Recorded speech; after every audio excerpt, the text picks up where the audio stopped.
nilamon ng sistema sa mundo ay puro galit. Naging biktima ng droga, aminadong gumagamit sa bawal na gamot. Ako'y tuluyang nalulung dahil sa aking pagtutulak. Ilang ulit nang nakulong. Kahit anong pilit ko ang droga'y hindi ko maiwasan. Kaya't ang mahal kong asawa ako'y iniwanan. Habang aking tatlong anak kanyang tangay-tangay, di na daw niya matiis ang paggamit ko ng panay. Dahil mainitin ang ulo pag ako ay may lagay. Madalas ko din siyang napagbubuhatan ng kamay. Kaya't sila'y lumayas ng bahay nang di na nagpaalam. Ngunit tila parang sa akin ay balewala lang. Basta't kasama siya, di ako nababagot. Pag nakagamit tila ang langit aking naaabot. Sa mga problemang hindi ko mahanapan ng sagot, palagi kong pinanglulunas sa iyang bawal na gamot. Yan ang kasagutan sa lahat ng bigat na ngayong pasan. Huwag mo nang hintayin pang ikaw ay malunod sa babaw ng kaligayahan.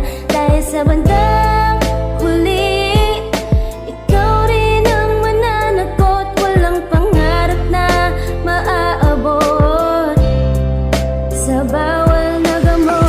Ako'y nagpatuloy pa rin sa aking gawain. Ilang araw na akong gising at di pa makakain. Kahit alam ko na wala akong mapapala, paulit-ulit lamang ako sa aking ginagawa.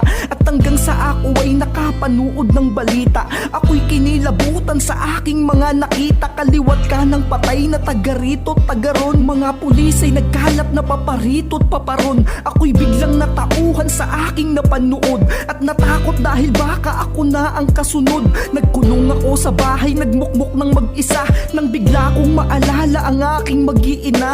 Tinatanong kung ako ba'y kanilang namimiss at kung bakit ba sila ay nagawa kong matiis. Sila yung mga taong dapat kong pinahalagahan na itinago ng itim na usok sa aking katawan. Yan ang kasagutan sa lahat ng bigat na ngayong pasan.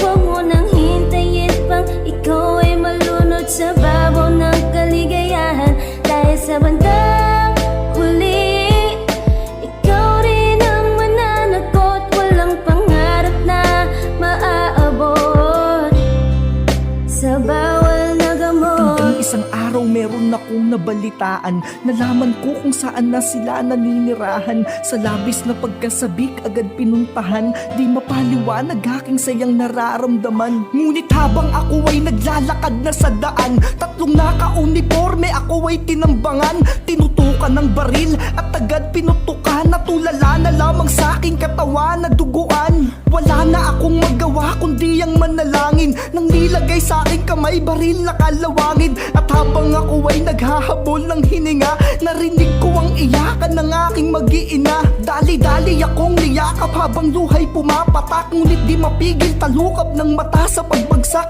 Init ng pagmamahal nila'y aking damang-dama na di ko man lang sinuklian ng pagpapahalaga. Patawad sa aking mga naging kasalanan. Maling landas kong tinahak, huwag yun na sanang lakaran. Alam kong marami ako sa inyong pagkukulang. Maling bagay ang aking labis na pinag-ukulan. Sadya nga ang pagsisisi laging nasa hulihan. Di na pwedeng hugasan pagkataong nadumihan. Ngunit kahit na pumanaw man ako'y naging mapalad pa. Sapat nang malamang ako'y kanilang napatawad na.